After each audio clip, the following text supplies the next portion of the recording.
कार्यक्रम का संचालन करने वाले भी पाली जी, रिकॉर्डिंग कर। उसके बाद इस ग्राम सभा के और आसपास से आए हुए सभी सम्मानित मेरे पिता तुल्य बुजुर्ग और इस देश की धड़कन, देश की शान, देश की मान, हमारे युवा साथी, हम आप सभी का हाथ जोड़कर अभिनंदन करते हैं और आप सभी का इस कार्यक्रम में स्वागत करते हैं।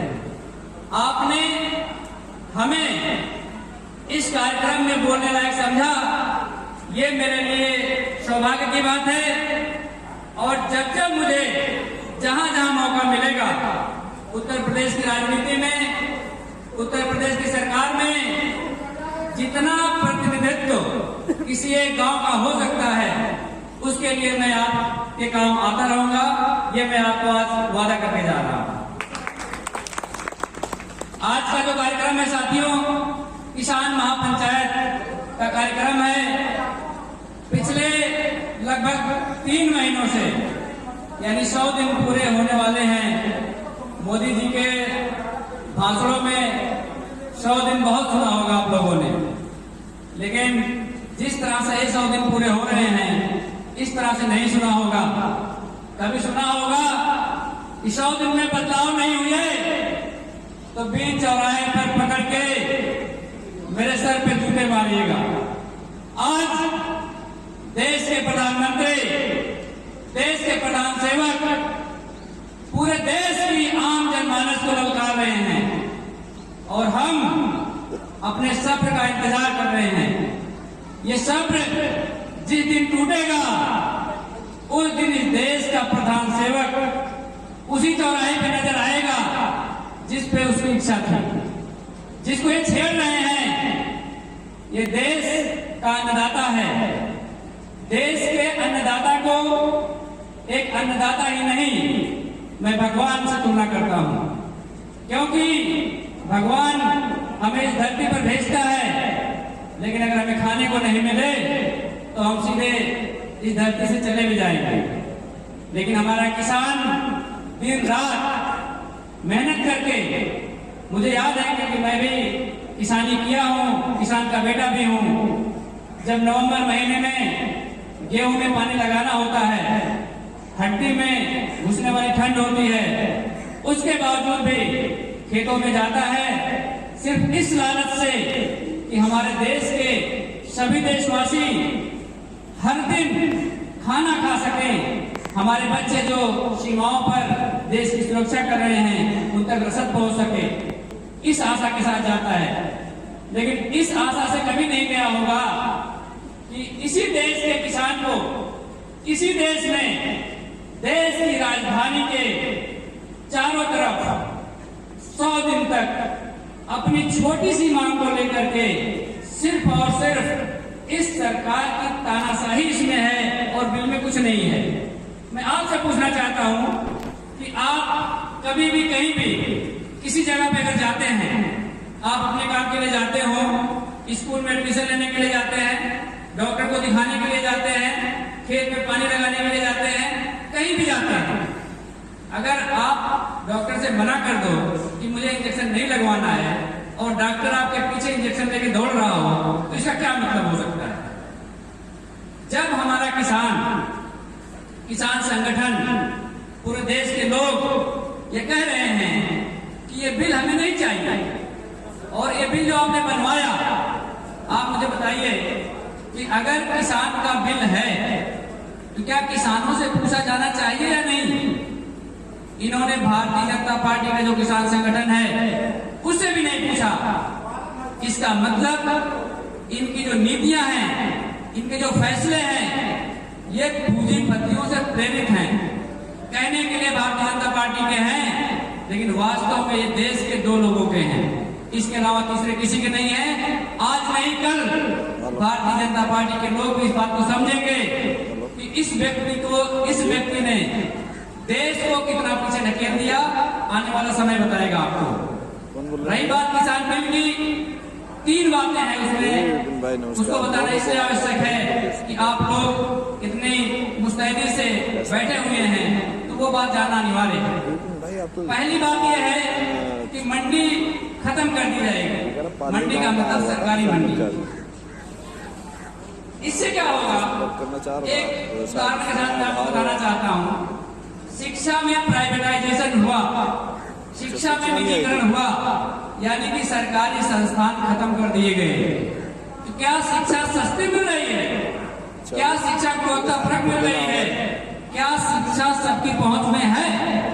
पूरे पाली ग्राम सभा से आप मुझे बता दो, कितने लोग ऐसे हैं जो अपने एक बच्चे का दाखिला MS MD यानी मेडिकल की जो हायर एजुकेशन की डिग्री है उसमें करा सकते हैं, जहां पे वहां डोनेशन 3 करोड़ रुपए लगता है। 3 करोड़ रुपए। आप मुझे बताओ कि 3 करोड़ रुपए देने की हिम्मत कोई 1-2 व्यक्ति हैं जो पाली में कर सकते हैं अपने बच्चे की शिक्षा के लिए।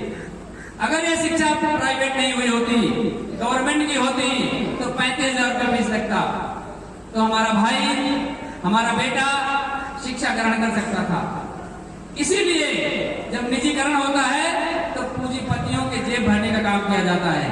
शिक्षा में निजीकरण है, आपके सामने है, चाहे स्कूली शिक्षा हो, चाहे हायर एजुकेशन हो, चाहे माध्यमिक शिक्षा हो। आप मुझे बता दो, जो शिक्षा 1,000 में मिल सकती है वो आज CBSE या गवर्नमेंट स्कूलों में 12,000 रुपए महीने में मिल रही है। जो जिस बच्चे को आप 12,000 रुपए महीने पढ़ाते हो, उस बच्चे को 12,000 रुपए की नौकरी नहीं मिलती है। ये जवाबदेही किसकी है? अगर निजीकरण हुआ कहां पर? मंडियों में, यानी कि सरकारी मंडी खत्म करके प्राइवेट मंडी बनाई गई, तो वही हश्र होगा जैसे शिक्षा का हुआ है। आम लोगों के बीच से शिक्षा दूर हो जाएगी और जो पूंजीपति हैं शिक्षा पे कब्जा कर लेंगे।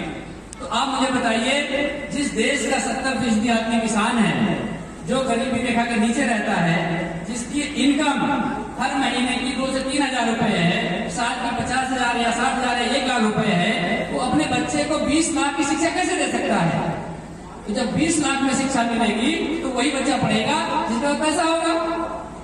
और नीट की परीक्षा का मैं उदाहरण बता देता हूं आपको। नीट की परीक्षा में 110 नंबर पाने वाला बच्चा प्राइवेट संस्थान में MBBS में एडमिशन नहीं ले पाता, लेकिन माइनस नंबर, 0 से कम माइनस नंबर लेने वाला भी पूंजीपति का लड़का MBBS में एडमिशन ले लेता है।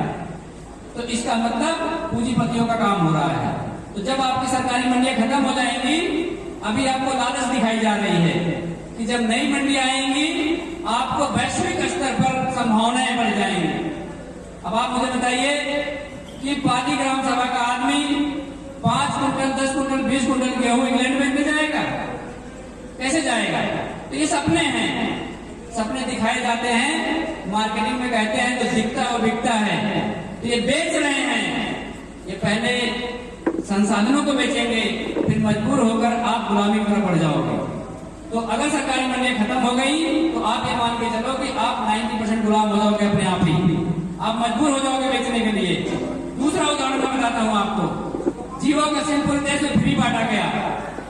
हम लोगों ने आधार की फोटो कॉपी करा के लाइन में लग के 4-4 सिम ले लिया।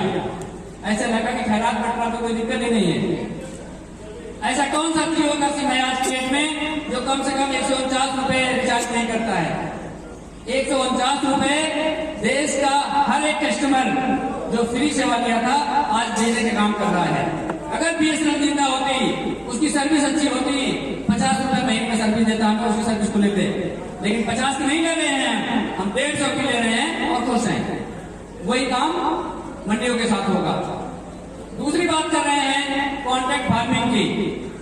जब कॉन्ट्रैक्ट फार्मिंग आप ला रहे हैं, उसमें एक लाइन जोड़ने में क्या दिक्कत है कि इसमें किसान की सहमति अनिवार्य है।